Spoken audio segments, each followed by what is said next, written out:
Istimewanya apa di sini?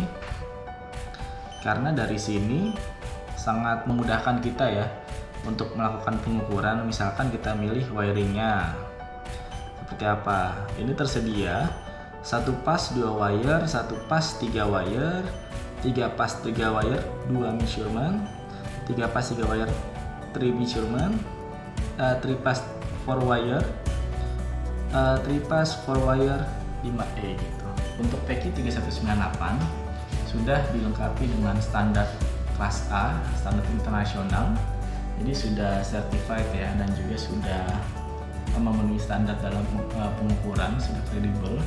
Dan kelistrikan black box-nya yaitu Power Quality Analyzer dari Hioki PEKI 3198 dan PEKI 3100.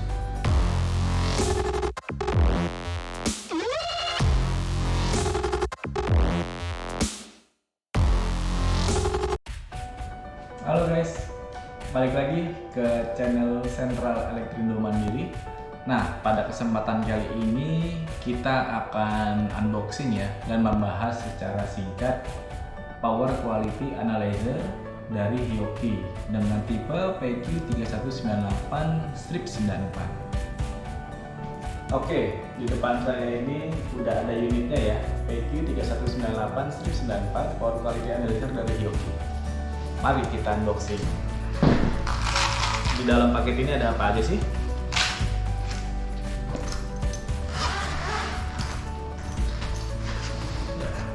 Pertama-tama untuk PEKI 3198 sudah disertakan soft case ya, berupa tas jinjing. Isinya itu main unit dan beserta aksesorisnya. Oke, paketnya itu terdiri dari apa saja? Yang pertama pastinya unitnya PEKI 3198/94 ya.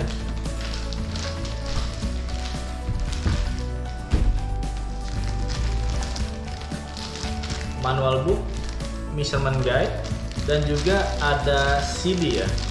CD itu untuk software analyzernya, diberikan secara free.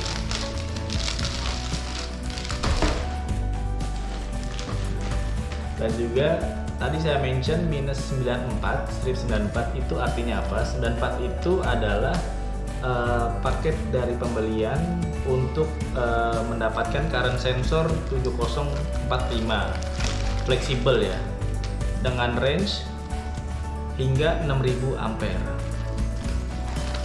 Nah, jadi sangat istimewa sekali ya, mendapatkan 4 unit CT 7045.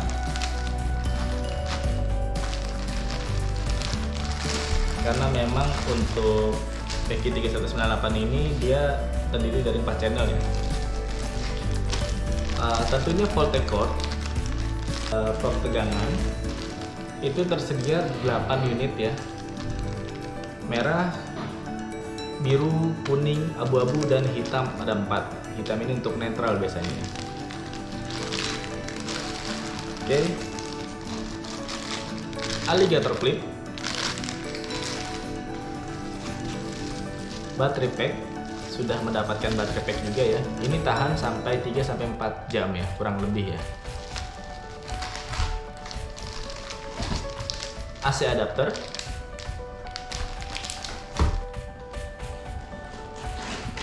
ini untuk AC adapter juga ya.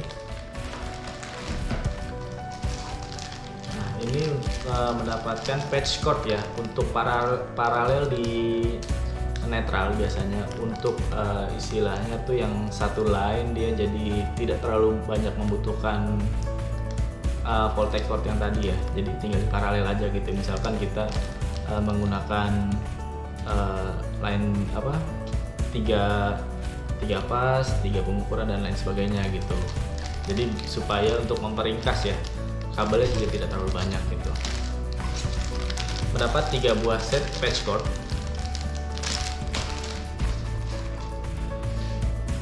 USB, kabel data untuk pengiriman data ya, ke PC ataupun laptop. Ini fleksibel ya, untuk melindungi kabel tegangan ataupun menyatukannya ya, agar supaya ringkas gitu. Ini juga sebagai apa istilahnya, penanda ya.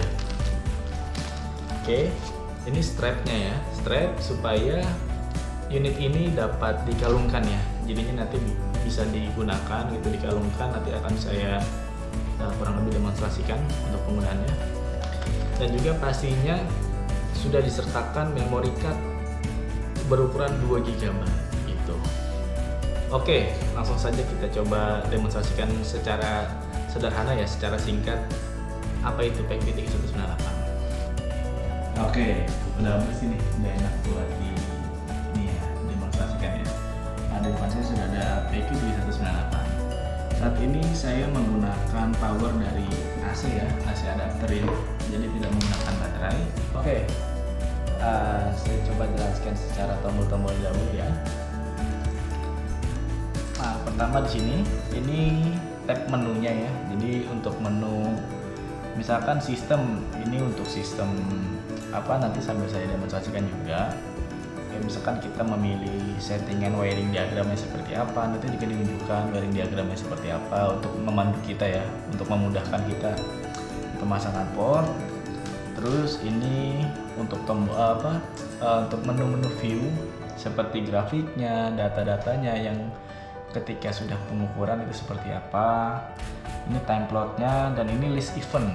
Misalkan kita sudah menentukan event-event apa saja yang ingin kita record gitu misalkan. Ini ya navigasi atas bawah. Ini untuk memilih sub menunya, ini juga sama. Dan ini untuk tombol screenshot ya, copy, tombol screenshot. Ini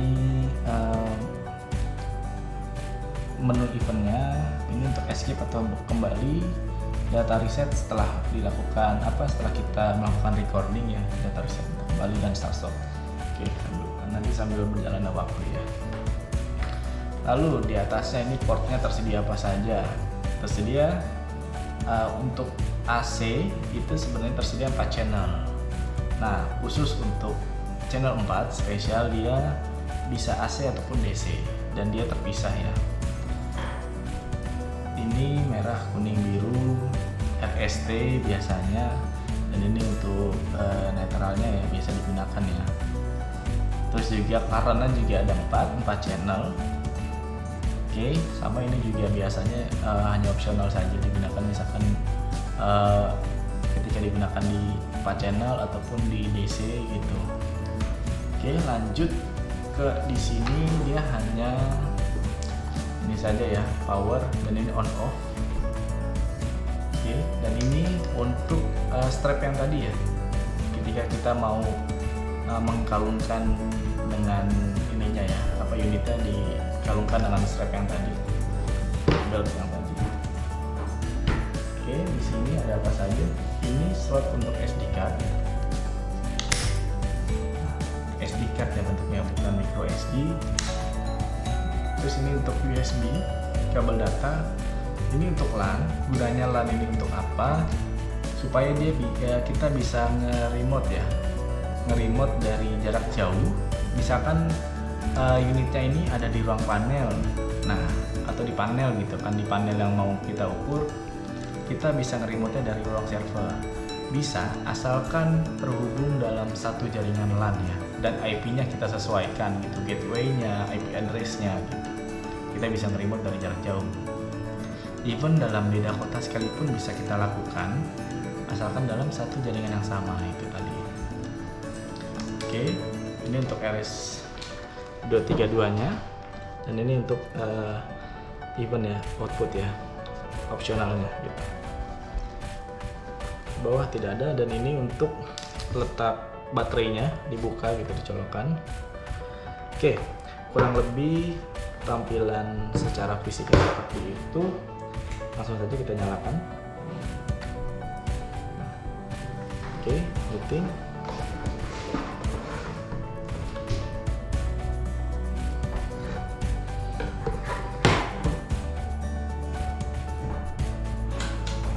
Kita memilih ya bahasa apa yang digunakan, pastinya English dan tidak ada Indonesia ya. Oke, ini halaman pada sistem ya. Bisa dilihat di sini sistem, view, time plot, dan event. Oke, di sini juga ada status ya. Statusnya ini sedang setting. Ketika saat nge-record, ini akan muncul di bawah recording. Setelah selesai, kita klik stop, misalkan analyzing. Misalkan kita mau menganalisa hasil-hasilnya seperti apa gitu. Nah, ketika ingin kembali lagi ke halaman setting, kita klik data reset ini gitu. Oke. Terus istimewanya apa di sini? Karena dari sini sangat memudahkan kita ya untuk melakukan pengukuran. Misalkan kita milih wiringnya seperti apa. Ini tersedia 1 pas 2 wire, 1 pas 3 wire, 3 pas 3 wire 2 measurement, 3 pas 3 wire 3 measurement, 3 pas 4 wire, 3 pas 4 wire 5E gitu. Nah, ini jadi sangat apa istilahnya ya, mendukung kebutuhan kita ya dalam pengukuran, dan tiap ini pun beda-beda gitu. Dan ini untuk membantu kita ketika yang kita hubungkan itu sudah sesuai atau belum. Seperti ini contohnya, 1 pas 2 wire, jadi hanya menggunakan 2 kabel voltage ya, merah dan negatifnya gitu, netral RN, dan arusnya juga sama. Dan ini karena 1 pas 2 wire, dia membutuhkan ini ya, channel 4 itu untuk ke netralnya gitu, dan grounding,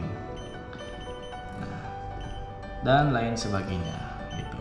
Jadi membantu kita.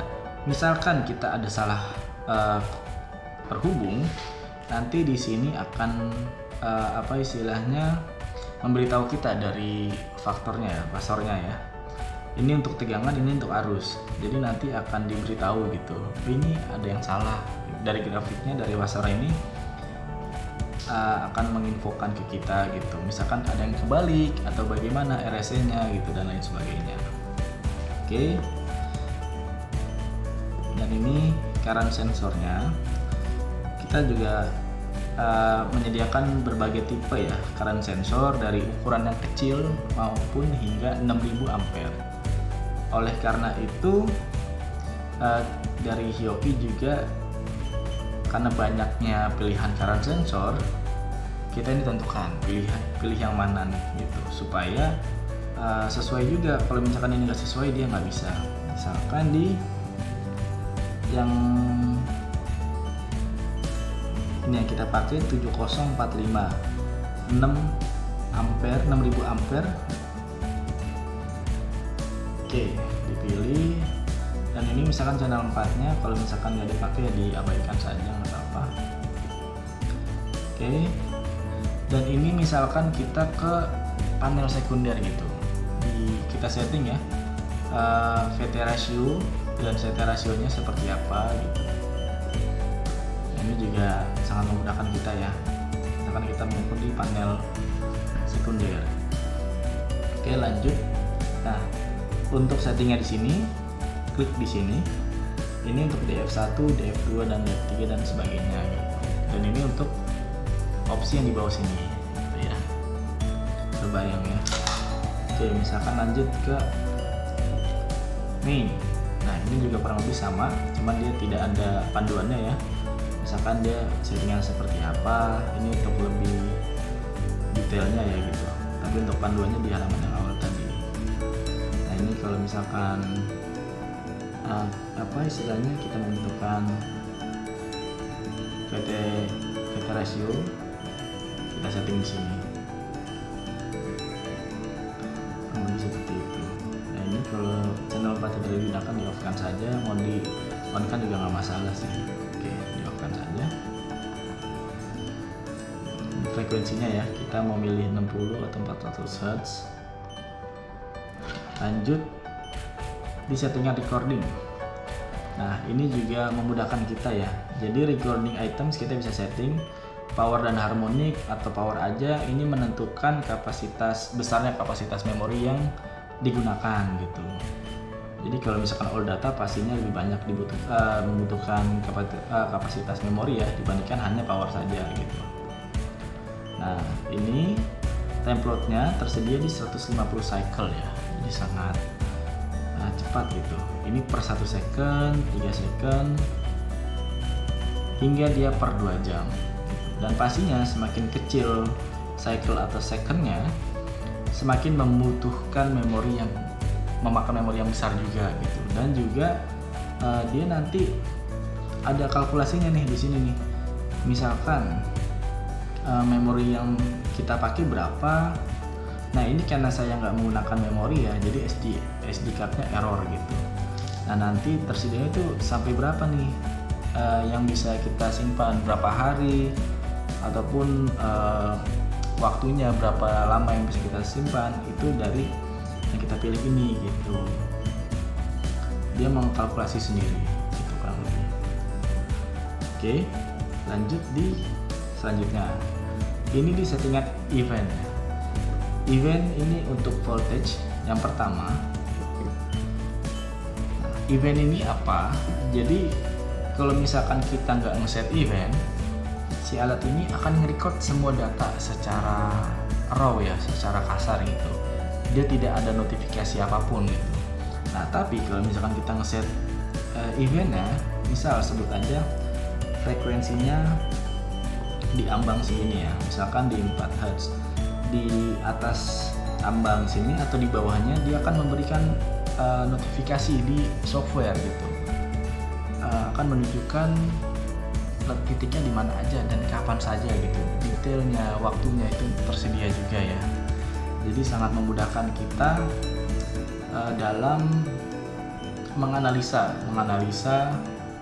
hasil yang sudah kita rekam gitu. Nah, kalau mau di off kan di klik ini aja. Ini frekuensi per 1 wave gitu ya. Ini juga voltage swell, deep swell gitu.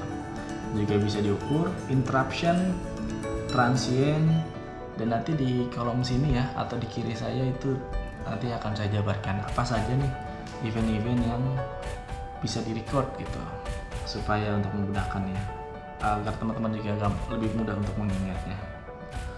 Cepat gitu. Ini per 1 second, 3 second, hingga dia per 2 jam gitu. Dan pastinya semakin kecil cycle atau secondnya, semakin membutuhkan memakan memori yang besar juga gitu. Dan juga dia nanti ada kalkulasinya nih di sini nih.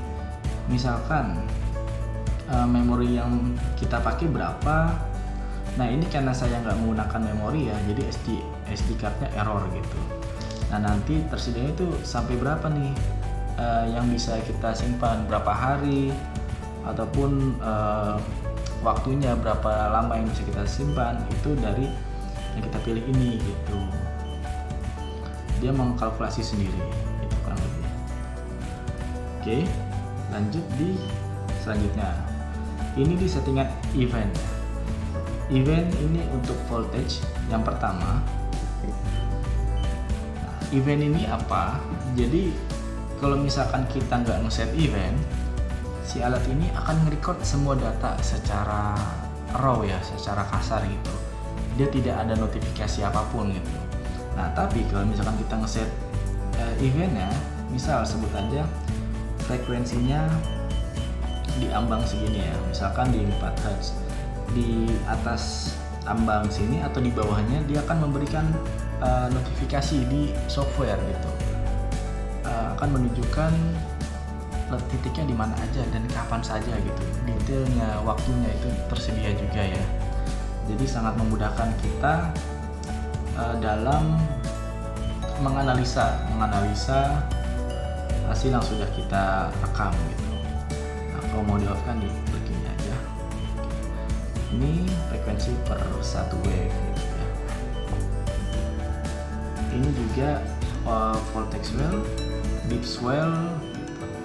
Juga bisa diukur interruption, transient, dan nanti di kolom sini ya atau di kiri saya itu nanti akan saya jabarkan apa saja nih event-event yang bisa direcord gitu, supaya untuk memudahkan ya, agar teman-teman juga lebih mudah untuk mengingatnya.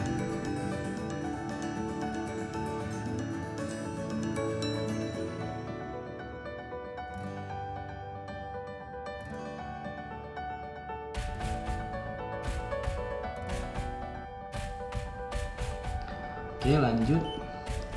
Nah, ini voltage, settingan voltage selanjutnya, upper limitnya, lower limitnya gitu, sense, waveform peak, dan lain sebagainya gitu. Jadi sangat memudahkan kita untuk disetting dan juga sangat fleksibel ya. Misalkan ini kita tinggal set nih, lebih seperti itu. Jadi misalkan di ini voltage well gitu. Nah, atau kita lebih seperti itu. Nah, untuk yang ini saya balik lagi ya ke halaman main ya. Main, saya lupa mention juga tadi sebelumnya. Di bawah sini kan ada beberapa settingan ya. Nah, kalau sini kan cuma ini aja, zero adjustment, preset, vector area gitu. Nah, kalau di sini ada measurement 1, measurement 2, hardware dan LAN. Nah, measurement 2 ini ya, lanjutan settingannya. Di line to line atau line to neutral. Ini PF atau DPF, total harmonic distortion fundamental atau HDR. Nah, ini juga ya, mau seperti apa gitu. Nah, ini flicker dan lain sebagainya gitu ya. Untuk hardware ini untuk settingan si unitnya ini ya. Misalkan bahasanya apa yang kita gunakan, display colornya mau kita warna apa nih gitu. Misalkan ini susah terlihat nih atau ini deh gitu, atau bosan warna ini, nah misalkan kayak gitu ya. Nah, ini deep sound, nah mau kita on atau enggak nih, kali ini kan nggak bunyi ya. Kalau misalkan kita on kan akan bunyi gitu. Harus jadi backlight ini ya, juga settingannya. Dan ini clock untuk settingan waktu di device nya ya. Ini kalau misalkan ada external control, dan kalau misalkan RS232 ini juga digunakan ya. Oke. Nah, di sini ada LAN. LAN ini untuk apa? Oke, lanjut. LAN di sini yang tadi sempat saya mention untuk unit yang bisa kita remote ya. Jadi ketika sudah dicolokkan LAN-nya, kita setting dulu nih IP-nya nih, sesuaikan nih. Kalau misalkan langsung pakai ini juga nggak masalah. Jadi di laptop kita atau komputer kita aja yang kita sesuaikan gitu. Kita atur gateway-nya 1 juga. Nah, IP address-nya misalkan 31, kita atur deh di PC kita 32 gitu atau 34 dan lain sebagainya. Kalau misalkan ini IP-nya sudah dipakai nih di jaringan kita, tinggal kita ganti aja. Disesuaikan gitu yang kosong di infrastruktur jaringan teman-teman gitu. Fleksibel. Ini untuk FTP server settingnya ya. Oke, kurang lebih seperti itu di halaman settingnya. Lanjut di view ya. View ini apa saja yang di view? Ini untuk ini ya, halaman tampilan grafiknya nanti akan muncul seperti ini gitu. Ini untuk zoomnya aja ya, display grafiknya seperti apa. Ini untuk tegangan, kalau itu untuk arus. Nah, ini untuk apa istilahnya, per milisecond atau gimana ya, per 10 atau bagaimana gitu grafiknya. Nah, ini misalkan kita kursor atau scroll, misalkan kita mau ngegeser-geser grafiknya gitu. Lanjut, ini hanya voltage aja, jadi kurang lebih sama kayak ini, cuma kalau ini kan dibagi tegangan dan arus. Kalau ini voltage saja, ini current saja gitu. Jadi lebih fokus lah kita melihatnya, lebih besar juga tampilannya, lebih enak ya kita menganalisa. Nah, lanjut di ini vektor di harmoniknya ya. Vektornya bagaimana gitu. Lanjut di grafiknya, di list harmoniknya bagaimana, normal atau tidaknya gitu ya. Terus lanjut di sini di apa istilahnya, di powernya, power, voltage dan current gitu. Nanti ketahuan ya. Nah, PF berapa, KF berapa dan lain sebagainya. Voltage juga sama. Dan ini arusnya. Oke, lanjut ke template ya. Nah, template ini untuk melihat ya, template yang apa istilahnya hasil yang kita sudah record ya. Nah, kurang lebih seperti ini, nanti muncul data-datanya, detail trennya seperti apa, harmoniknya, interharmonik, flicker, dan lain sebagainya gitu. Nah, ini untuk event. List-listnya nanti akan banyak di sini gitu. Misalkan balik lagi ya, ketika kita tidak memilih event bukan berarti tidak di-record, tidak, tetap record. Cuman kalau misalkan kita tidak set eventnya, itu akan menyulitkan kita untuk menganalisa gitu. Jadi kurang lebih seperti itu ya. Makanya perlu disetting di event sini, seperti nah di sistem sini ya, di event ini untuk memudahkan kita dalam menganalisa gitu. Oke, kurang lebih sekian review singkat dari Power Quality Analyzer dari Hioki PQ3198 ini. Nah, mungkin ada yang bertanya nih di teman-teman nih, kenapa sih kita membutuhkan alat ini gitu. Alat ini dibutuhkan ketika kita ingin menganalisa dan mengecek kualitas daya yang disuplai sudah baik atau belum. Kenapa alat ini penting dan kenapa harus dicek kualitas daya? Karena untuk produksi maupun data center misalkan, ataupun alat-alat yang sangat membutuhkan aliran listrik yang stabil ya, medical gitu dan lain sebagainya, dia sangat membutuhkan aliran listrik yang stabil ataupun arusnya juga yang stabil gitu. Jadi dari hasil analisa ini, misalkan kalau harmoniknya terganggu, kita bisa menggunakan setelah dianalisa, pastinya sudah ada analisa penyakitnya apa saja gitu, dari kualitas dayanya ini yang perlu diperbaiki apa. Misal dari harmonik, kita tinggal menambahkan harmonic filter gitu dan lain sebagainya. Kalau misalkan kayak Voltex Well atau Voltex D, terus juga interruption ya, misalkan ini bisa dianalisa juga ya. Mungkin kita bisa menggunakan UPS sebagai alternatif. Jadi alat ini memang sebagai dokternya gitu loh, sebagai penganalisa apa saja sih penyakitnya, dan bisa dianalisa dengan baik menggunakan PQ3198 gitu, dengan memenuhi standar internasional. Dan kenapa alat ini spesial juga, untuk PQ3198 sudah dilengkapi dengan standar kelas A, standar internasional. Jadi sudah certified ya, dan juga sudah memenuhi standar dalam pengukuran, sudah kredibel. Untuk tipe yang sebelah saya ini PQ3100, Hioki juga sudah menyediakannya varian Power Quality Analyzer di bawah PQ3198 ini, itu dengan standar kelas S kalau yang PQ3100 ini gitu. Dan juga untuk PQ3198 ini maksimal voltage-nya itu perbedaan sederhana dari PQ3100. Untuk PQ3198 dia hanya 600 volt, untuk PQ3100 dia hingga 1000 volt gitu. Selain dari kelas perbedaan kelasnya juga ya.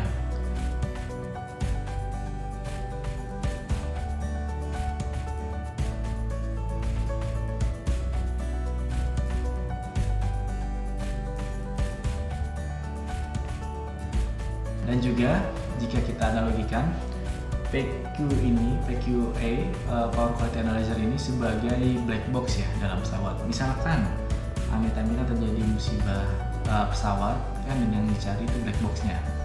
Kita analisa kenapa pesawat ini bisa kecelakaan dari hasil rekaman suara, data penerbangan dan lain sebagainya. Nah, dalam kelistrikan black boxnya yaitu Power Quality Analyzer dari Hioki PQ3198 dan PQ3100. Kurang lebih sekian penjelasan singkat dari Power Quality Analyzer dari Hioki PQ3198. Nanti akan dilanjut dengan pembahasan lebih mendalam ya terkait mungkin dari softwarenya gitu, software analisanya PQ1 itu sebagai software analisa ya, analyzernya ya.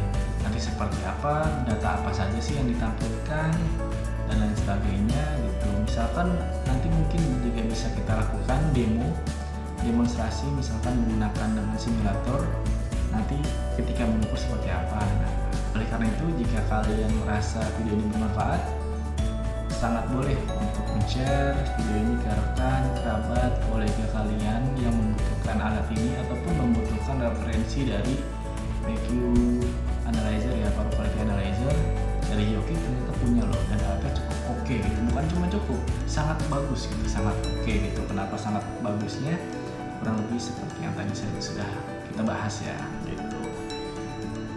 Jika bermanfaat boleh di like, kalau misalkan ada yang mau didiskusikan boleh kita diskusikan di dalam kolom komentar, ataupun jika misalkan membutuhkan demonstrasi langsung ya, secara langsung ke perusahaan bapak ibu ataupun ke rekan-rekan sekalian, boleh dengan sangat menghubungkan ke sales kami, didemonstrasikan alat ini gitu ya.